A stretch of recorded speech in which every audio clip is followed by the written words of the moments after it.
Dans le domaine judiciaire, Gilbert Rozon voudrait poursuivre Juste pour rire. Il y a pas mal d'argent en jeu, hein? Oui, Gilbert Rozon qui intente une poursuite civile contre Juste pour rire, contre son nouveau propriétaire aussi, ICM.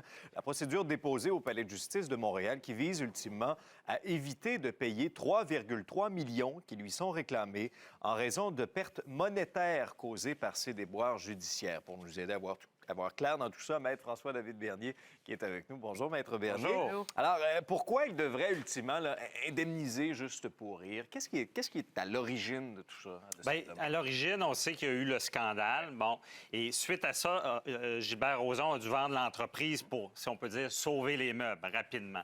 Et lorsqu'il y a une vente d'entreprise, il y a la vente, justement, des actions. Il y a des clauses dans le contrat. Et dans ce cas-là, les acheteurs savaient très bien qu'il y avait un scandale, donc peut-être des risques de pertes liées à ce scandale-là. Donc, on a prévu, justement, d'indemniser si on prouvait que la perte était directement liée au scandale sexuel. Et là, la nouvelle compagnie dit qu'ils ont perdu justement une commandite, les Lettres du Québec, ils auraient perdu le contrat de Rachid Badouri lié à ce scandale-là. Donc, font une réclamation, OK? Donc, c'est quasiment comme une facture. On dit, bon, bien, suite à ça, suite au contrat, tu nous dois tant.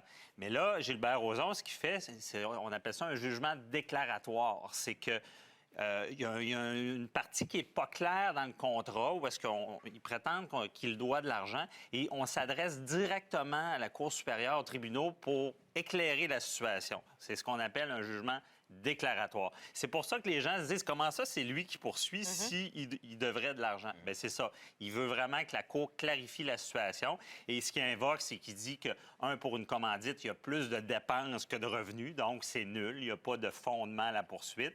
Et ensuite de ça, pour Rachid Badouri, bien, il prétend que le contrat a été résilié. Dans le fond, c'est que les nouveaux acheteurs ont contribué à ça, ont offert un montant, ont réglé ça quand il aurait dû maintenir ce contrat-là par injonction. Mais Maître Bernier, on sait que Gilbert Rozon fait face à des accusations criminelles, c'est vraiment très, très grave, en lien avec, justement, des inconduites sexuelles. Est-ce que ça aussi, ça peut avoir un impact? La décision de ça, est-ce que ça peut avoir un impact aussi sur ces poursuites-ci?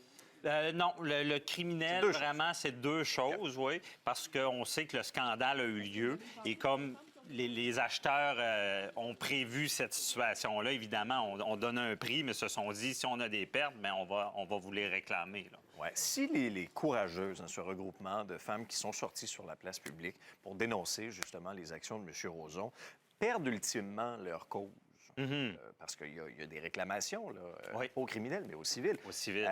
Est-ce qu'à ce moment-là, M. Rozon peut revenir indirectement pour dire, bien, regardez, là, on me réclame tel montant d'argent. Tu pourrais même dire j'ai été diffamé. Bien, c'est ça. Il pourrait prétendre dire, bien, vous m'avez poursuivi, vous avez mis ça sur la place publique, vous m'avez créé un dommage certain du vent de mon entreprise et même des réclamations. Il pourrait tenter de dire, bien, si les poursuites tombent, de dire bien, que c'est des poursuites frivoles, mais c'est très difficile. Il faut vraiment que ça soit, comme on dit, frivole, sans fondement. Quand il y a un fondement, bien, les tribunaux sont frileux, justement, dans les poursuites en diffamation. Imaginez, on ne peut pas bâillonner les gens de poursuivre non plus. Donc, il faut vraiment que ça soit dans l'extrême où est-ce qu'ils pourraient, justement, réclamer de l'argent. Je pense pas que ça arriverait. Maître Bernier, cette semaine, J'appelle mon avocat à Cube. Oui, grosse émission. Je reçois Gino Chouinard qui vient nous parler de l'adoption internationale. Kevin Hull dans Les Honorables qui vient nous expliquer, c'est lui qui joue le rôle du présumé meurtrier. Il nous explique comment il s'est mis dans ce pot-là d'un présumé criminel. Et en exclusivité, je reçois le père de Cédrica Provencher, Martin Provencher, qui réagit pour la première fois à l'acquittement de Jonathan Betté. Donc, à suivre à Cube Radio, dimanche 10h, J'appelle mon avocat. Très bien, Maître Bernier, on sera là. Merci. Parfait, merci. Bonne journée.